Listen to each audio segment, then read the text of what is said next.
Hi, this is my new YouTube channel. The content is mostly going to be grappling and MMA related. The first video series I'm planning on doing is how I think guard should be played for MMA.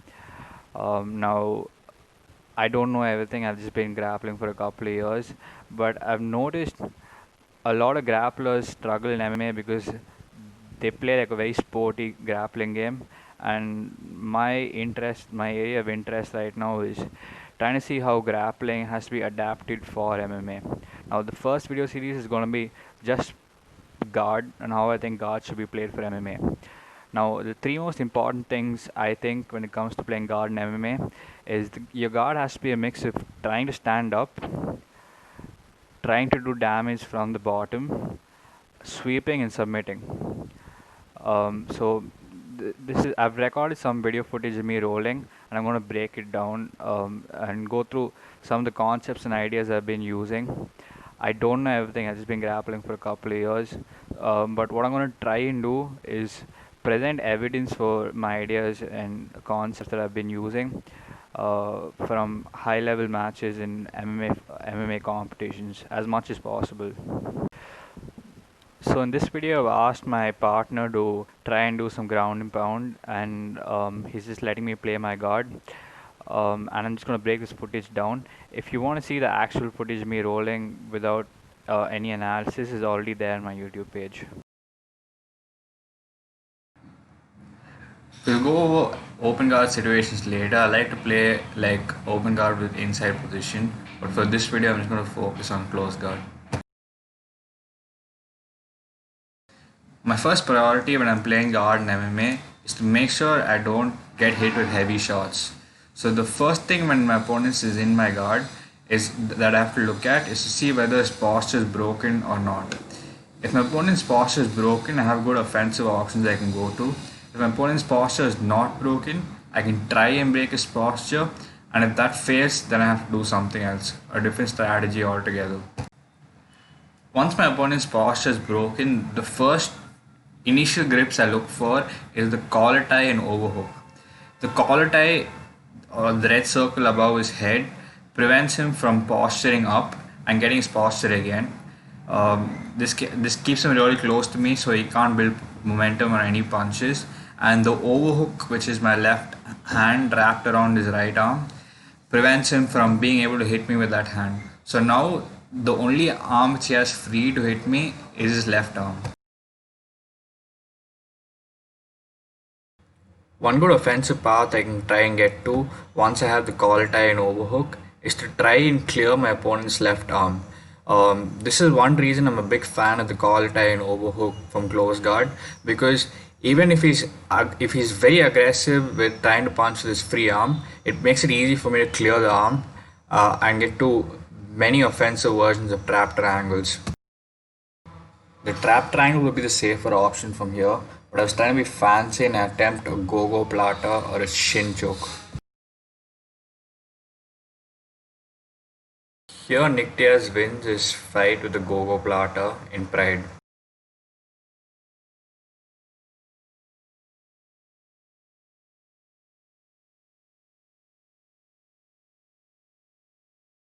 Let's take one more look at it again.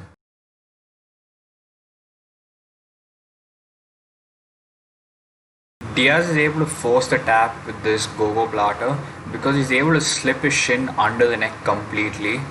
He also uses his right leg over the opponent's back to put weight down so that it makes it harder to posture up, and he reinforces this furthermore using his hands.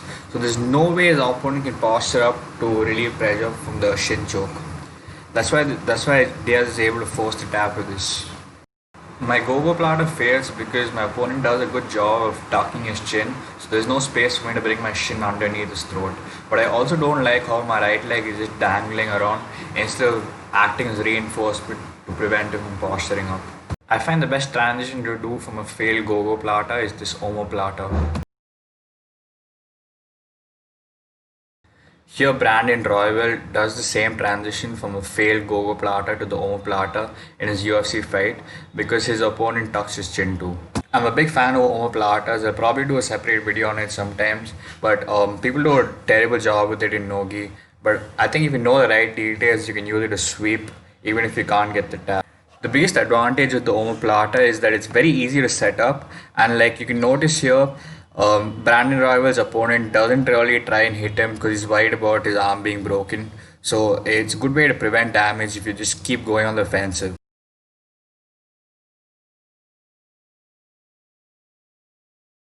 Here, Royal's omoplata is not perfect, but he still manages to eventually sweep his opponent and get on top.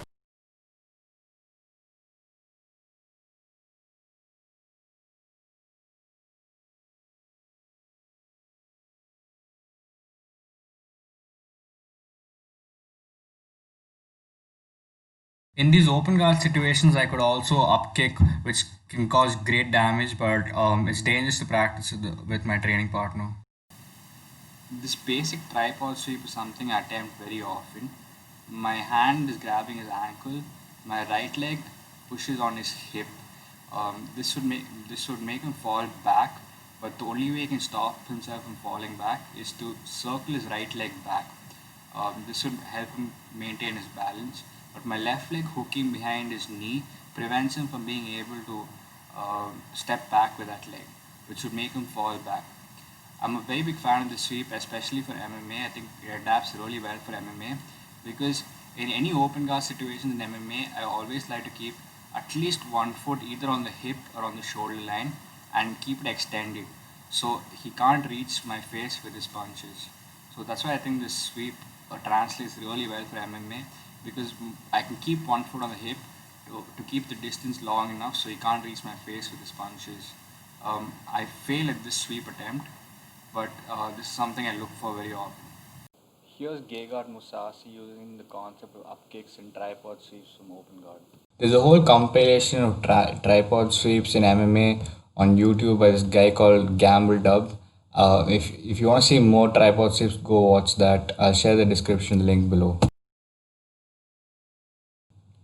The armbar from close guard is always an option anytime your opponent's elbow crosses the center line.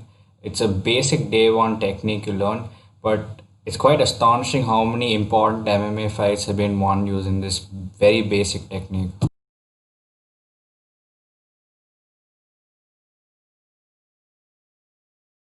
In some of these examples, the setup is slightly different. They're setting up the armbar of the opponent using a can opener grip, but the concept is pretty similar.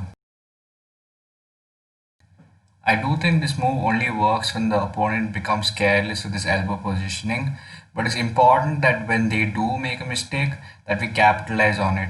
And it does happen more often than not, but a lot of people miss the opportunity.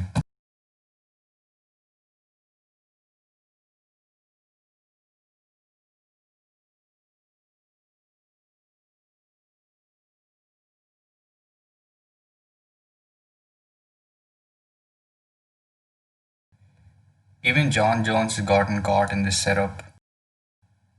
Belfort was able to do damage to John Jones's elbow because John Jones didn't fight for 6 7 months after this.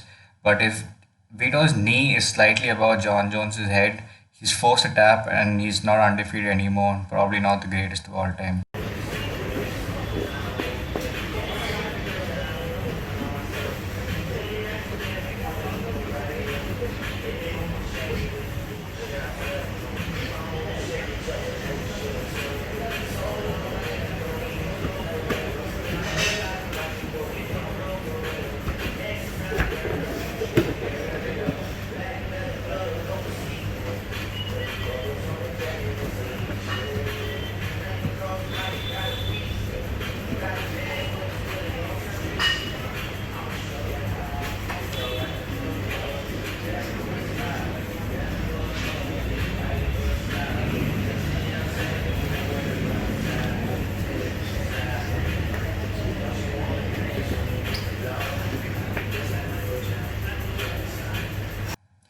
This time I'm successful with the tripod sweep.